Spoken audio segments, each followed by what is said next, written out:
filósofo ignorante no es una persona. Aún así, sin tener carne de socio, es hincha de un equipo de fútbol.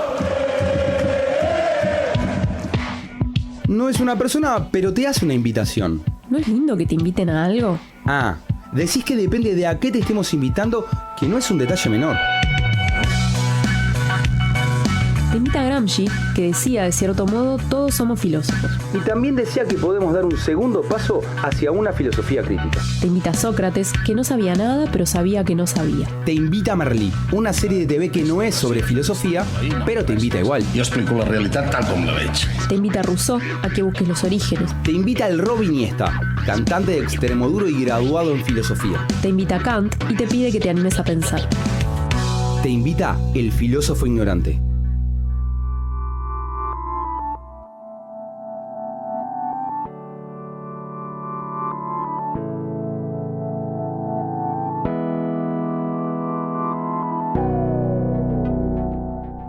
Muy buenas noches. ¿Cómo andas, Marce? ¿Cómo andas, Florencia? Buenas, ¿Anda buenas. Diego por ahí también? ¿Cómo Que estamos? saludamos. ¿Cómo andan Florencia y Diego? Acá muy bien, arrancando una nueva noche de martes de Filósofo Ignorante, haciéndolo en vivo como nos gusta. Eso es. Y bueno, arrancando otro programa dedicado a cuestiones relativas a lo que hemos venido haciendo este último tiempo. Esto, digamos, como que... Es como una adivinanza, Y digamos, es como a las, para a ver, las oyentes y los señora, usted que está por cenar, a ver si viene al día, si viene con algún programa atrasado. El otro día tengo un amigo mío que me confesó, che, voy como 2 programas atrasados. No, ¿Y sigue siendo amigo? Porque eso Bueno, puede ser un indicador. podría llegar a ser, pero bueno, como el filósofo ignorante tiene yo creo que es una virtud esto de poder estar desparramado por distintos canales que nos pueden escuchar, porque ustedes nos pueden estar escuchando ahora en vivo y sería muy, muy grato. Es más, nos pueden avisar telegrameándonos al 092-555-982. Ustedes mandan un telegrama ahí, van al correo a esta hora de la noche, ¿sí? Y empiezan, Bueno. la muchacha del correo le hace esos... ¿Viste? El punteo que hacía el telegrama antes, previamente. Quedaste medio atrás, me parece. Y bueno, la oficina del correo, del telegrama, estaba al lado de la estación de tren en cada pueblo, ¿verdad? ¿O no? ¿No es más así? Y pues me parece que no, Marce. No. Me parece que no. Bueno, nos pueden mandar un telegrama o nos pueden mandar un WhatsApp o alguna de ese tipo de cosas. Ahí está. A ese número para decir que están escuchando en vivo, pero también tal vez lo puedan estar escuchando en vivo no solo a través de la 107.7 FM, sino a través de la web de Uniradio. O bueno, tal vez lo puedan escuchar luego a través de la propia web de Uniradio, o a través de YouTube o a través de Spotify y esas cosas muy modernas de las cuales Patricia sabe un montón. Sí, sobre todo yo. ¿Sabés que el otro día estuve? Nada que ver con nada, me vas a correr porque no querés demorar este programa, hay mucho material y no te va a gustar lo que te voy a decir. Pero estuve en una estación. Esto que dijiste de las estaciones. Qué atractivo no solo por... Qué atractivo y qué sentimiento contradictorio dan las estaciones que ya no se usan en pueblos ¿no? donde uno infiere y aparte le gustaría de algún modo que eso se reactivara. Porque había una conexión uno ve que hay una conexión muy importante en el interior, sobre todo de Uruguay, con la capital, y se llegaba casi a un montón de lados donde ahora no es fácil llegar, uno tendría que tener auto y así en algunos lugares, y sin embargo está la estación en algunos lugares con cierto grado de conservación y uno advierte esas infraestructuras que le indican a uno un tiempo, ¿no? Capaz que no tiene nada que ver con este programa de hoy, pero bueno. Hacia la memoria, te diría. Bueno, pero también. por eso te digo. Porque ahí hay como un registro de un país que tal vez no es el de hoy, está planteado en otros términos, pero hay un testigo muy fuerte que es ese espacio físico Y en algunos lugares tiene una conservación muy, muy interesante esos edificios y es muy curioso. Igual visitar. a mí me da dique de pueblo fantasma. Cada vez que Igual, veo una claro. estación me da ese... Por ausencia Sí. ahí, ¿no? Sí, por la ausencia claro. de ese movimiento y esa conexión, digamos. Es como, sí, Me hace como acordar fuerte verlo. a Sansueña, si querés, ¿no? Ajá. Esta cuestión de que, bueno, una estación en la cual no hay trenes, y hoy por hoy te diría, por una cuestión coyuntural, espero, tampoco hay vías. En buena Claro. parte en un ramal, el Como que el digamos el que trayecto, acompaña sí. la ruta 5, no hay vías. Ujú. También da una sensación muy extraña. Y yo no quería editorializar hoy, viste. Ni vos que me te lo dijiste que no lo ibas a no hacer, lo iba a hacer, pero no lo siempre iba a haces hacer. lo que no vas a pero hacer. vos me llevás Bueno, a yo qué esto, sé, en se este me ocurrió caso. eso porque vos hagámoslo, dijiste. pero yo creo que este país debería cobrarle a los responsables directos lo que fue el desmantelamiento de AFE en el primer gobierno postdictadura. Cosa que este país no suele hacer. Ese tema no está sobre la mesa. Se suele hablar del tren, de la reactivación. Ahora se lo liga a la pastera y bueno, con toda la polémica al respecto. Y sin embargo, como medio de transporte, no solemos poner arriba de la mesa decir, bueno, acá se desarmó algo que en el mundo tiene una vitalidad Claro. importante, sobre todo en los países serios, o los países más o menos serios.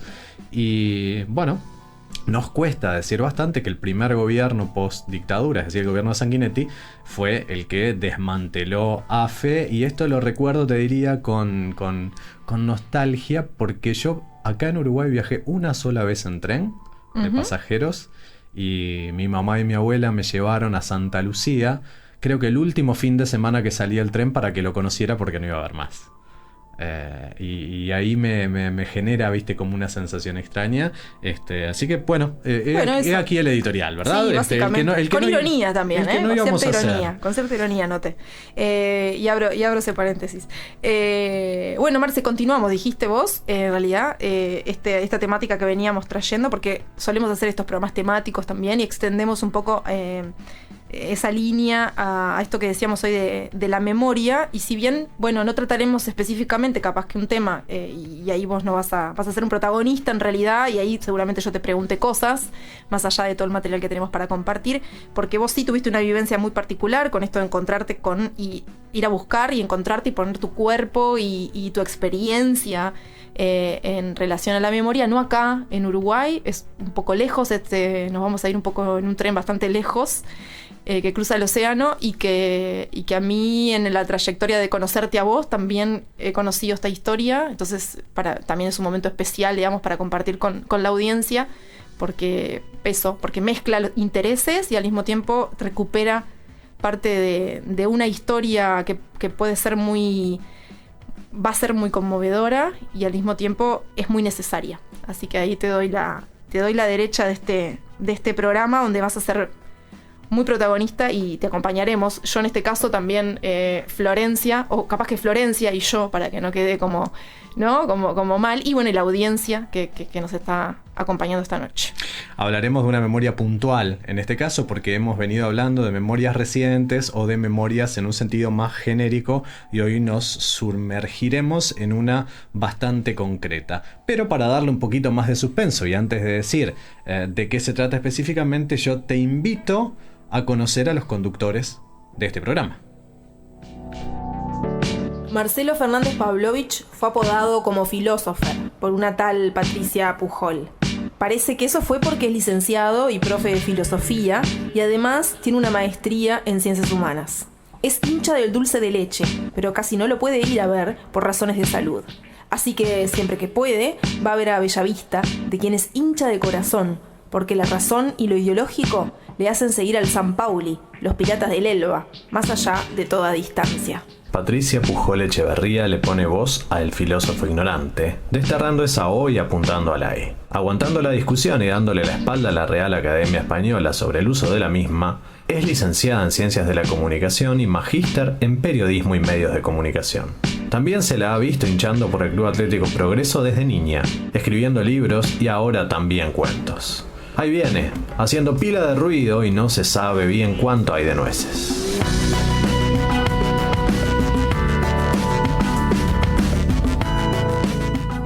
Bien, hechas las presentaciones del caso, Marce. Vos sabés que a mí me pasaba de chico caminar por Boulevard Artigas, esquina Miguelete, y leer un cartel y un monolito que solía, que dice, creo que dice todavía, o espacio público o plazoleta Lidice. Acá cerca, ahí cerquita de Tres Cruces. Nunca supe qué era, no tenía la menor idea de qué era. Y luego, por razones donde el azar siempre juega un papel interesante. Hay gente que descree del azar y le llama causalidad, ese tipo de cosas. Yo le sigo llamando azar. El azar te agarra de improviso y vuelca tus intereses hacia un lado o hacia otro, y tiene que ver con esa cuestión de estar en el momento y en el lugar donde pasan ciertas cosas. Si no estabas en ese momento específico, el asunto no sucede.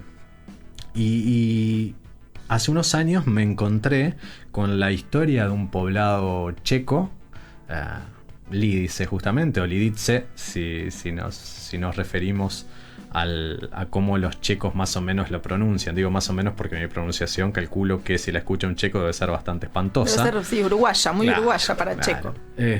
Y realmente es una historia conmovedora.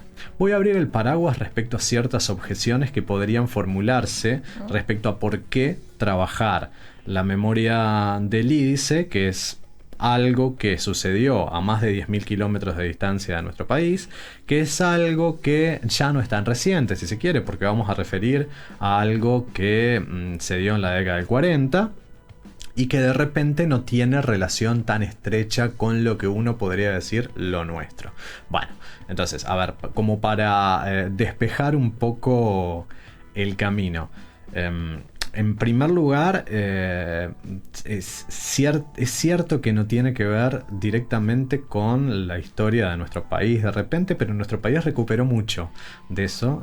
Cuando digo recuperó, y lo vamos a ver en algún momento, refiero a que hubo una apuesta de cierta parte de la población porque el nombre del Lidice no se perdiera, y esto es bastante importante. Segundo, porque la memoria en realidad es el olvido. ¿Qué quiero decir con esto? Entonces, hay un recorte que evidentemente tenemos que hacer. No podemos referirnos ni siquiera a todas las memorias que nosotros podríamos abarcar. Así que bueno, hay un recorte y una selección, y la apuesta que hacemos es esta. ¿Por qué apostamos por esta y no por otra? Bueno, digamos, hay una razón que es la del astillero, si se quiere, del artillero, perdón, que tiene que ver con que, bueno, esto más o menos lo conocemos.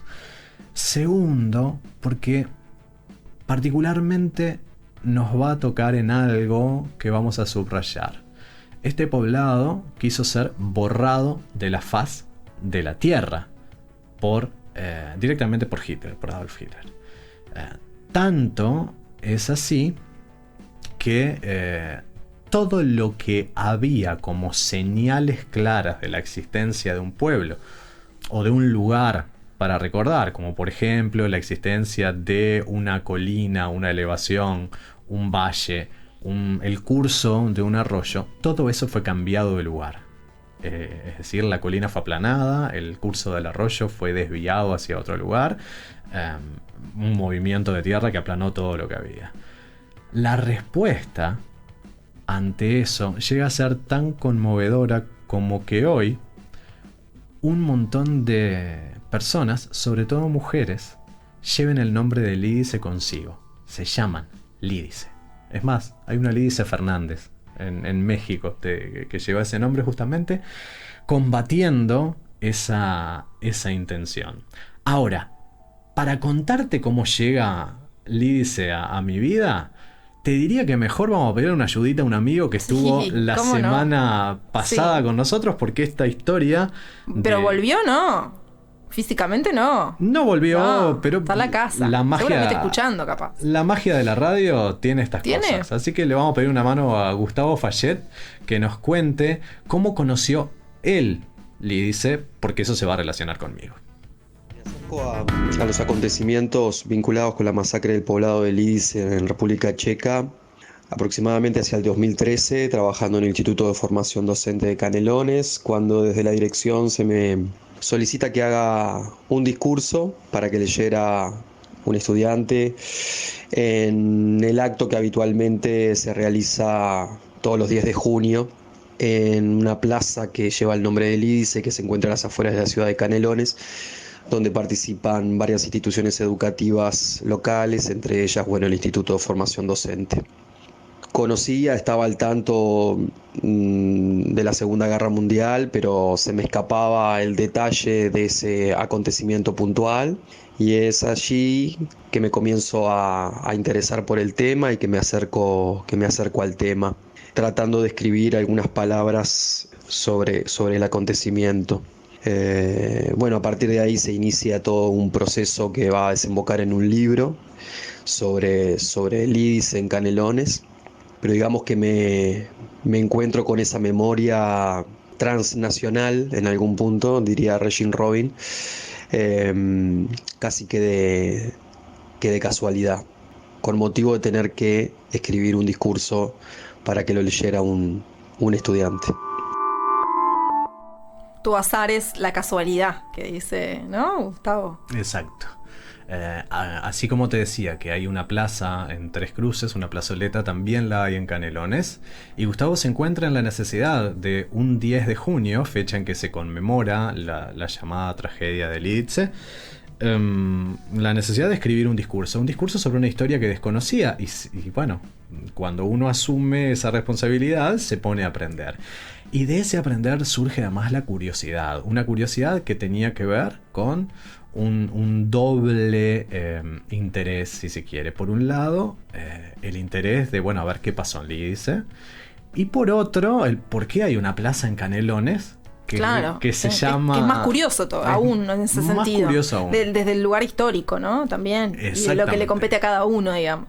Y es así como desembocó en una investigación que hicimos con Gustavo de forma conjunta y que llamamos IDICE, Memoria, Espacio Público, Acción Política y otras memorias, donde le pedimos una manita a unos amigos que colaboraran en el libro, que hablan de otras memorias subalternas. Y eso es lo que nos acercó tanto que tuve la suerte de visitar el lugar, porque estaba más o menos cerca por un congreso, etcétera. No en Canelones, aclaralo. No, visitar... En Canelones también, pero ya viajaste. Visitar cuando visité el lugar me refería al poblado actual de IDICE. Ahora, ¿qué pasó allí? ¿Por qué estamos hablando de esto?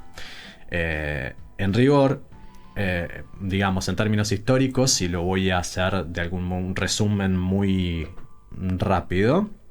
Checoslovaquia en la década del 30, por allá por el 38, fue ocupada por las fuerzas nazis.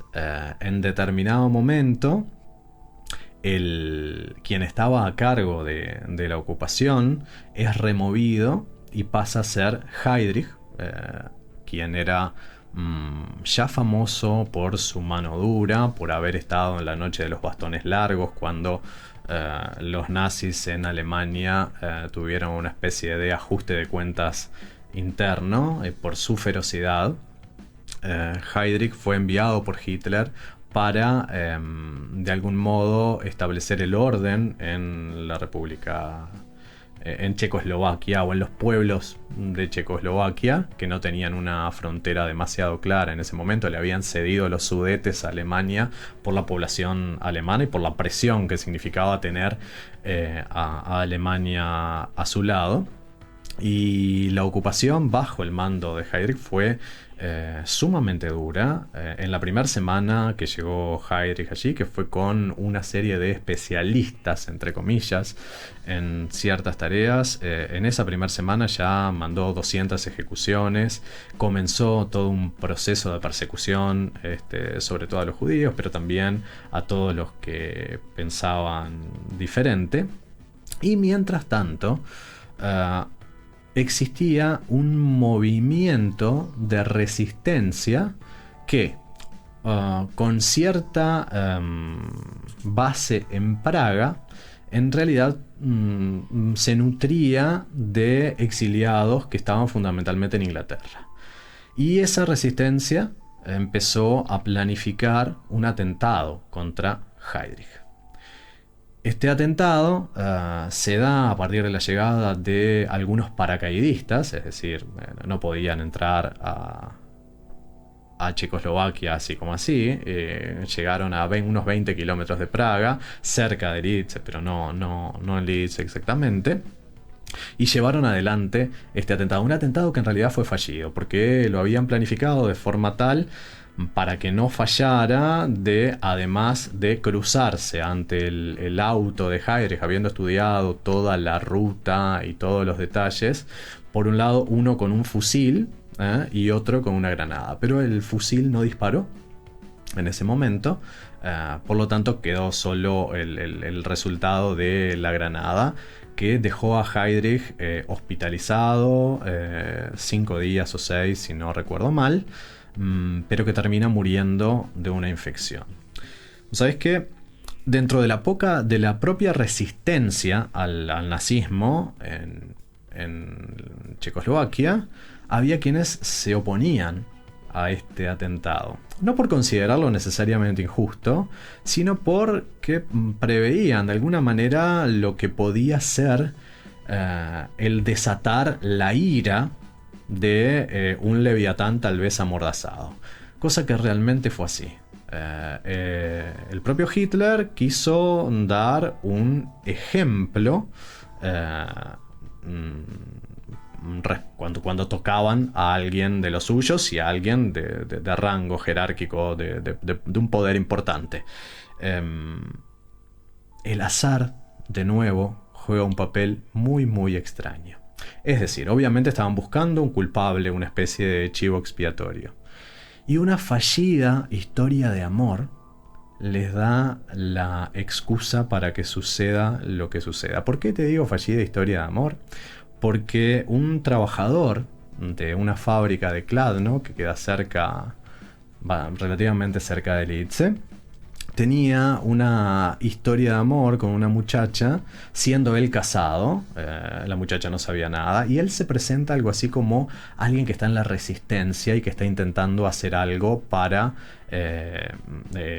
en contra, digamos, del gobierno nazi en la región.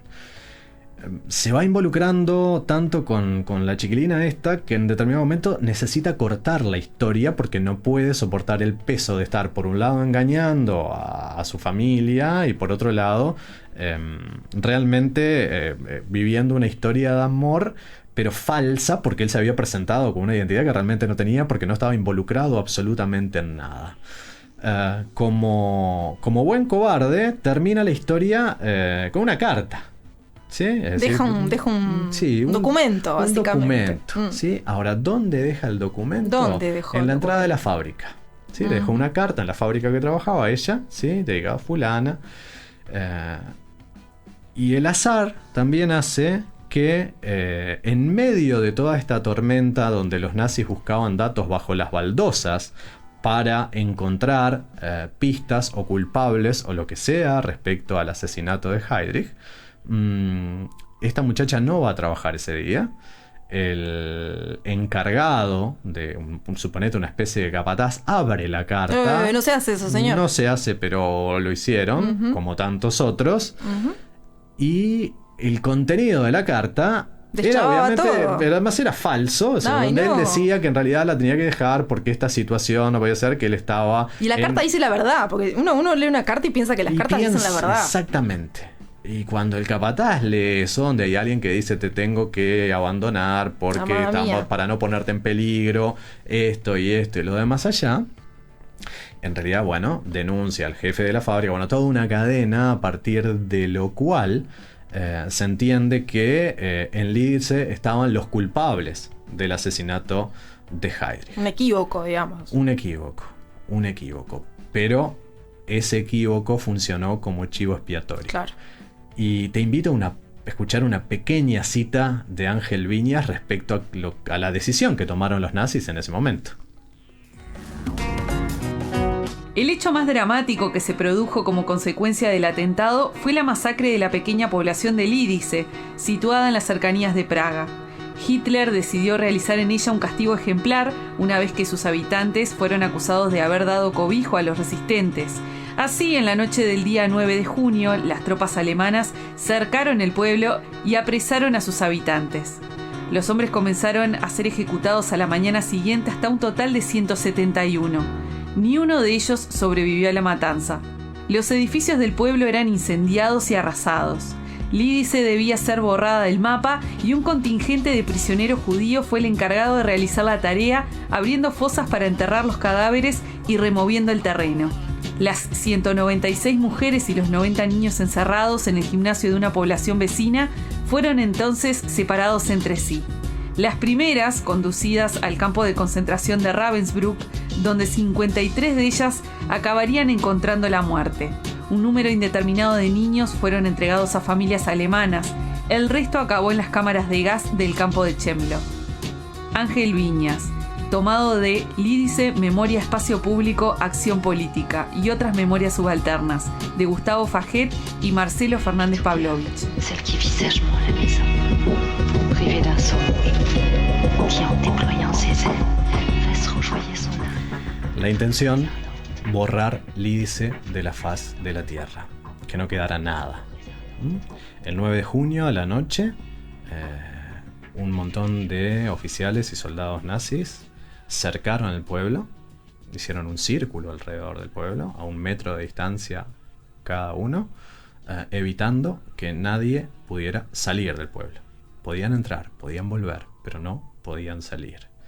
La orden era todos los hombres a una de las casas, todos los mayores de 15 años, las mujeres y los niños a la escuela.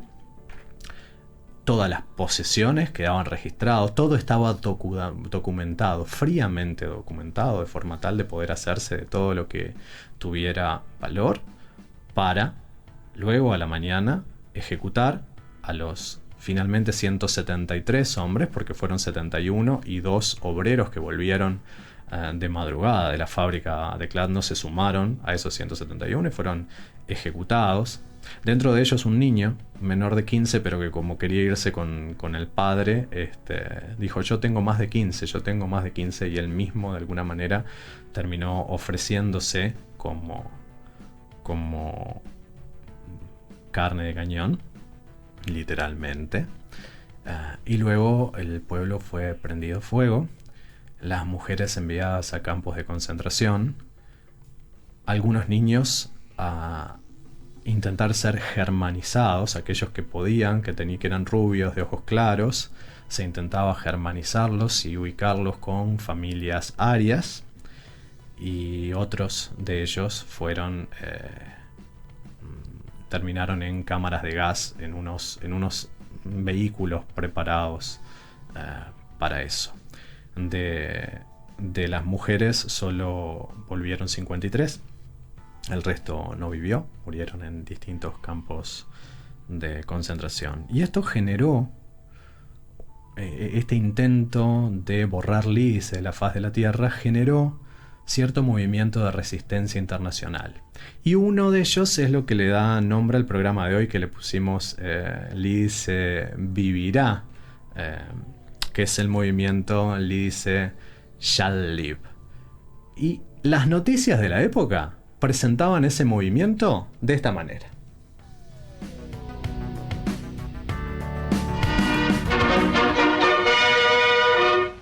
The Lidice shall live movement, conceived in Britain very soon after the Nazis' brutal blotting out of that Czechoslovak village, received its official blessing when President Benesch recently visited Hanley in Staffordshire.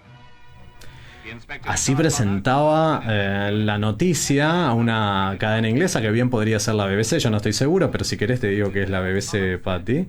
No, yo no quería, pero bueno, si vos querés decirme. Un movimiento liderado por un tal Barnett Strauss, Sir, que llegó a ese título que da a la reina, comenzó este movimiento de Lídice vivirá a pesar de lo que pasó y juntar fondos para intentar reconstruir Lídice. Este movimiento fue internacional, tuvo fondos de buena parte del mundo, pero además cuando Lídice fue liberado por las tropas soviéticas en 1945 y se decidió que ese lugar quedara como memorial y no reconstruir el pueblo en el mismo lugar, sino al lado, ¿sí? Que esto quedara tal cual estaba para no olvidar lo que había sucedido, y eso lo vamos a repasar después de la tanda, es decir, cómo está hoy ese lugar que debemos recordar. Además de juntar fondos, decidieron juntar rosas para un jardín de rosas que representan de algún modo la vida, y juntaron rosas de buena parte de los países del mundo, dentro de los que, por suerte, se encuentra Uruguay. Ese movimiento, de alguna manera, queremos reivindicarlo, y nos adueñamos de esa frase, de ese Lídice vivirá, porque de alguna manera implica contrarrestar de forma directa las intenciones que fueron llevadas adelante de forma, te diría, eficiente, fallida pero eficiente. Cuando digo fallida quiero decir que la caja de resonancia, el eco que tuvo, pudo frenar las intenciones de que nadie conociera el Lídice, de que esa palabra dejara de existir, e incluso, como te decía, quedara como nombre de personas hoy en el mundo, de plazas, de barrios, y de algunos poblados incluso de América Latina. De algún modo, es el movimiento Lídice Shall Live, representa un movimiento que quiere instalar la memoria y que quiere de alguna manera apuntalar la vida por encima del resto de las cosas. Y nos parece que, bueno, esto podría hacerse por otro montón de lugares o de instancias o de momentos, pero queremos recuperar esta, que es la que a nosotros nos llega hoy. Y de algún modo te invito a ir a la tanda con algo que recuerda lo que pasó en Uruguay, que tuvo su propia barbarie, además de la barbarie del Lídice, y que de alguna manera conecta, porque de alguna manera es la piedad, la compasión, el sentimiento de sufrimiento, lo que puede conectar a los pueblos muchas veces, conecta lo que sufrimos acá con lo que sufrió el pueblo checo en 1942. Nos vamos a la tanda escuchando a Los Estómagos, Torturador. Vamos.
El filósofo ignorante no es una persona. Aún así es hincha de un equipo de fútbol, por elección y por cuestiones ideológicas. El filósofo ignorante.